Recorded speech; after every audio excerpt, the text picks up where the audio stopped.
Good morning students, welcome back. आज के इस हिंदी कक्षा में आप सभी का स्वागत है। तो आज की इस कक्षा में हम 5वीं कक्षा के बच्चों के लिए विषय हिंदी। इस हिंदी क्लास में हम क्या सीखेंगे बच्चों? वर्ण विचार। वर्ण विचार किसके अंतर्गत आता है? वर्ण विचार व्याकरण भाग के अंतर्गत आता है। क्या होता है बच्चों? वर्ण विचार जो है व्याकरण के अंतर्गत आता है। तो चलिए बताइए, व्याकरण को हम अंग्रेजी में क्या कहते हैं? व्याकरण को हम अंग्रेजी में ग्रामर कहते हैं। क्या कहते हैं बच्चों? ग्रामर कहते हैं। तो ग्रामर भाग से जुड़े ऑलरेडी हम यहाँ पर पहले भाग में इसका अध्ययन कर चुके हैं। तो पहले भाग में हमने क्या अध्ययन किया था बच्चों? स्वरों के बारे में हमने यहाँ पर डिटेल में अध्ययन किया था। तो चलिए बच्चों बताइए कि वर्ण किसे कहते हैं? वर्ण को अंग्रेजी में क्या कहा जाता है? तो वर्ण को अंग्रेजी में लेटर कहा जाता है। क्या कहा जाता है? वर्ण को अंग्रेजी में लेटर कहा जाता है। तो आज की इस कक्षा में हम वर्णमाला के बारे में अध्ययन करने जा रहे हैं। तो वर्ण किसे कहते हैं बच्चों? भाषा की सबसे छोटी इकाई को वर्ण कहते हैं। भाषा की सबसे छोटी इकाई वर्ण कहलाती है। समझ में आ गया ना बच्चों? तो आपको ध्यान में रखना है कि वर्ण किसे कहते हैं। भाषा की सबसे छोटी इकाई को वर्ण कहते हैं। तो चलिए आज के इस वर्ण विचार ग्रामर भाग में हम वर्णमाला के बारे में अध्ययन करेंगे। ओके, तो यहाँ पर क्या है बच्चों? वर्णमाला। तो आप सब जानते हैं कि ये वर्णमाला क्या है। तो वर्णमाला में यहाँ पर क्या किया गया है? वर्णों को व्यवस्थित रूप से जोड़ा गया है। उसी को हम क्या कहते हैं? वर्णमाला कहते हैं। वर्णमाला किसे कहते हैं बच्चों? ध्वनियों के व्यवस्थित रूप को, भाषा की ध्वनियों के व्यवस्थित रूप को यहाँ हम क्या कहते हैं? वर्णमाला कहते हैं। तो यहाँ पर आपको ध्यान रखना है बच्चों, भाषा की ध्वनियों के व्यवस्थित वर्ण समूह को हम वर्णमाला कहते हैं। ओके, तो याद रखिए, भाषा के व्यवस्थित रूप को या वर्ण समूह को हम क्या कहते हैं? वर्णमाला कहते हैं। तो चलिए बच्चों, वर्णमाला किसे कहते हैं यहाँ पर मैं आपको लिखाती हूँ। तो वर्णमाला में कितने वर्ण हैं? वर्णमाला में टोटल यानी कि कुल मिलाकर 52 वर्ण हैं। जिस तरह अंग्रेजी के अल्फाबेट्स में 26 लेटर हैं, उसी तरह हिंदी के वर्णमाला में 52 वर्ण हैं।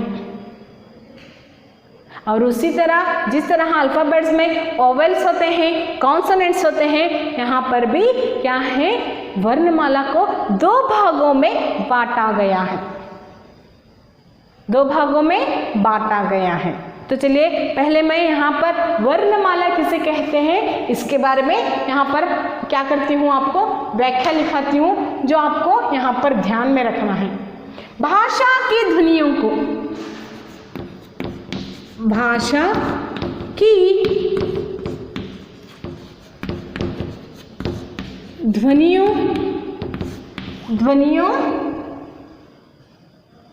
के व्यवस्थित समूह को,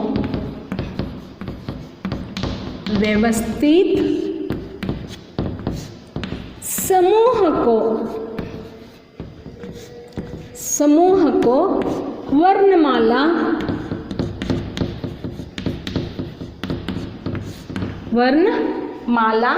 कहते हैं।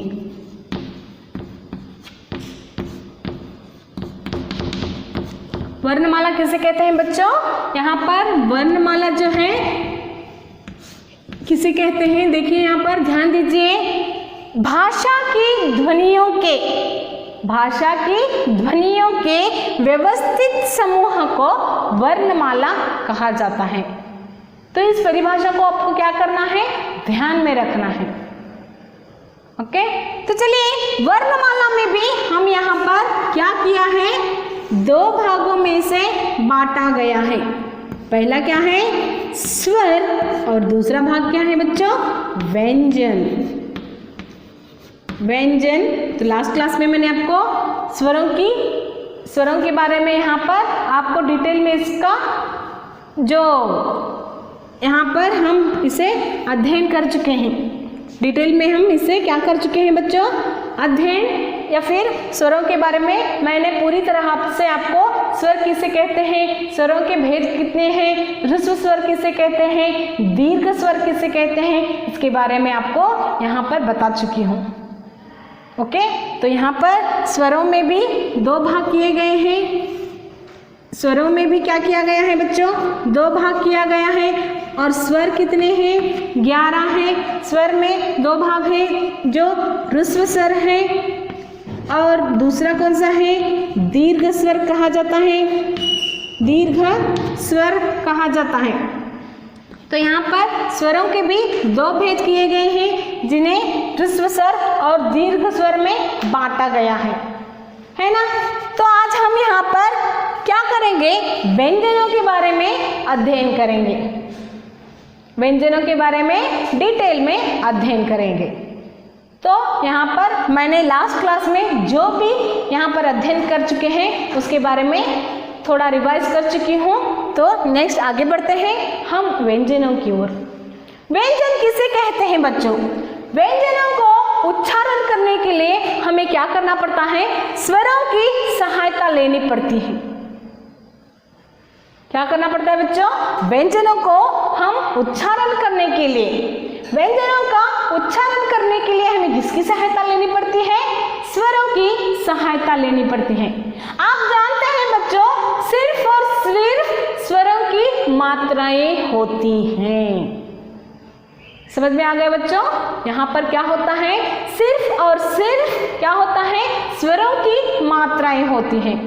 उन्हीं मात्राओं के सहारे हम क्या करते हैं, शब्द रचना करते हैं और वाक्यों की रचना करते हैं। तो आपको ध्यान में रखना है कि हमें व्यंजनों को उच्चारण करने के लिए स्वरों की सहायता लेनी पड़ती है। और ऑलरेडी आप पहले क्लासेस में स्वरों के बारे में, व्यंजनों के बारे में, मात्राओं के बारे में, मात्रा अनुसार शब्दों के बारे में आप अध्ययन कर चुके हैं। तो चलिए व्यंजन किसे कहते हैं ये मैंने आपको बताया है। तो व्यंजनों को यहाँ पर देखेंगे, जैसे कि हमने यहाँ पर क, ख, ग, घ, ङ, च, छ, ज, झ, झ, ञ,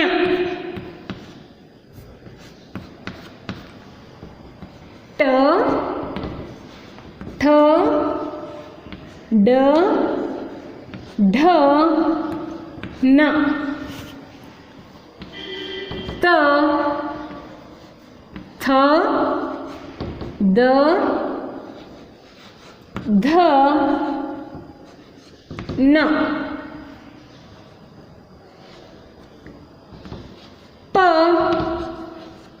फ, ब, भ, म।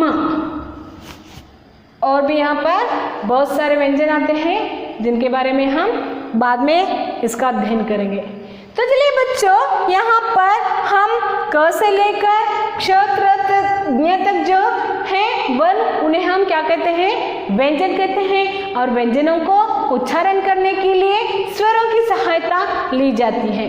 तो देखिए यहाँ पर क, ख, ग, घ, ङ, च, छ, ज, झ, ञ, ट, ठ, ड, ढ, न, त, थ, द, ध, न, प, फ, ब, भ, म। 5 लाइन्स दिखाई दे रहे हैं। 1 2 3 4 5। ये जो यहाँ पर आपको 5 लाइन दिखाई दे रहे हैं, इन्हें हम क्या कहते हैं? स्पर्श व्यंजन कहते हैं। इन्हें हम क्या कहते हैं बच्चों? स्पर्श व्यंजन कहते हैं। देखिए हम यहाँ पर क्या किया गया है, क से लेकर म तक जो वर्ण यहाँ पर व्यंजन में आते हैं उन्हें हम स्पर्श व्यंजन कहते हैं। तो आपको ध्यान में रखना है स्पर्श व्यंजनों की संख्या कितनी है बच्चों? स्पर्श व्यंजनों की संख्या 25 है। कितनी है? 25 है। तो यहाँ पर आपको ध्यान में रखना है किसे स्पर्श व्यंजन कहा जाता है और स्पर्श व्यंजनों की संख्या कितनी है। तो यहाँ पर देखिए हर एक लाइन में सिर्फ और सिर्फ 5 वर्ण आपको दिखाई दे रहे हैं। यहाँ क्या हो गया बच्चों? देखिए 5 से ज्यादा एक शब्द भी है यहाँ पर नहीं ना। हर एक लाइन में यहाँ पर सिर्फ और सिर्फ 5 अक्षर आपको दिखाई दे रहे हैं, जिन्हें हम क्या कहते हैं? देखिए हम क ख ग घ ङ, ये जो लाइन है उसे हम क्या कहते हैं? क वर्ग कहते हैं। क वर्ग कहते हैं। इसे हम क्या कहते हैं बच्चों? क वर्ग कहते हैं। तो नेक्स्ट देखिए यहाँ पर क वर्ग के बाद च छ ज झ ञ आता है। तो यहाँ पर भी 5 वर्ण हमको दिखाई देते हैं। तो इसे हम क्या कहते हैं? च वर्ग कहते हैं। क्या कहते हैं बच्चों? च वर्ग कहते हैं। क वर्ग च वर्ग। तो नेक्स्ट उसके बाद क्या आता है बच्चों? यहाँ पर ट ठ ड ढ न। तो इसे हम क्या कहते हैं बच्चों? ट वर्ग कहते हैं। इसे हम क्या कहते हैं? ट वर्ग कहते हैं। ओके।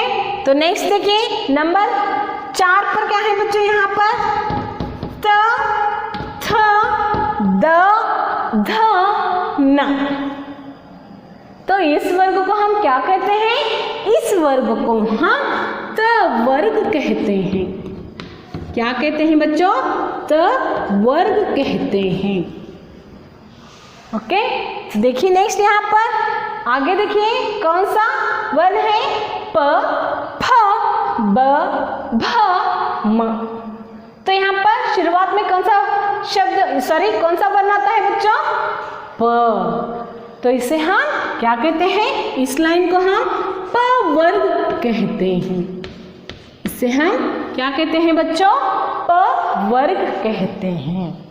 तो आपको ध्यान में रखना है यहाँ पर स्पर्श व्यंजन किसे कहते हैं? क से लेकर प म तक हम क्या कहते हैं? स्पर्श व्यंजन कहते हैं। और स्पर्श व्यंजनों की संख्या कितनी है? 25 है। कितनी है? 25 है। तो स्पर्श व्यंजन कहाँ से कहाँ तक होते हैं? क से लेकर म तक।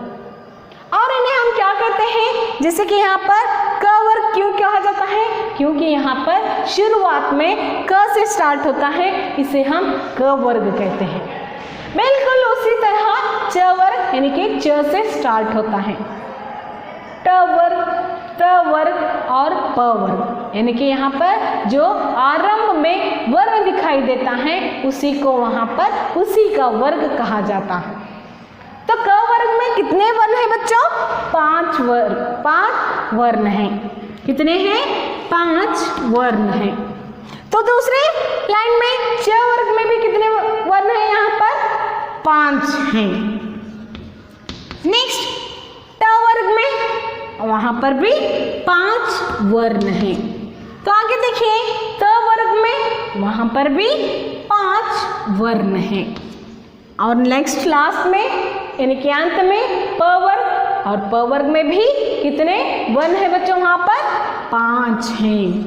तो देखिए यहाँ पर हर एक लाइन में 5 5 5 5 यानी कि 5 5 5 5 तो टोटल कितने हो गए बच्चों?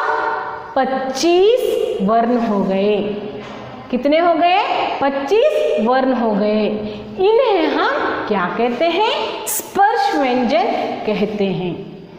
क से लेकर म तक जो यहाँ पर व्यंजन में वर्ण आते हैं उन्हें हम क्या कहते हैं? स्पर्श व्यंजन कहते हैं। तो क्या है बच्चों? व्यंजन का पहला भेद कौन सा है? स्पर्श व्यंजन है। जिस तरह स्वरों में ह्रस्व स्वर, दीर्घ स्वर यहाँ पर किया गया है, उसी तरह व्यंजनों में भी यहाँ पर बहुत सारे पार्ट्स किए गए हैं। तो यहाँ पर व्यंजन का पहला भेद कौन सा है? स्पर्श व्यंजन। स्पर्श व्यंजन कितने हैं? 25। कहाँ से कहाँ तक? क से लेकर म तक। ओके, समझ में आ गया ना बच्चों? तो चलिए बच्चों, आपको क्या करना है? आज की इस क्लास पर आधारित आपका गृह कार्य क्या है? इन स्वर और व्यंजनों को आपको क्या करना है? लिखना है और जानना है कि स्वर कितने हैं, ह्रस्व स्वर कितने हैं, दीर्घ स्वर कितने हैं, व्यंजनों में कितने भाग किए गए हैं, व्यंजन का पहला भाग कौन सा है? स्पर्श व्यंजन है। स्पर्श व्यंजन में कितने वर्ण आते हैं, वे कौन कौन से हैं, उन्हें हम क्या क्या कहते हैं, ये सभी आपको ध्यान में रखना है। ओके, तो इसी सब में ये जो व्याकरण भाग आज मैं यहाँ पर आपको लिखा रही हूँ, उसे आपको क्या करना है? लिख कर लेना है और इससे पढ़ना है।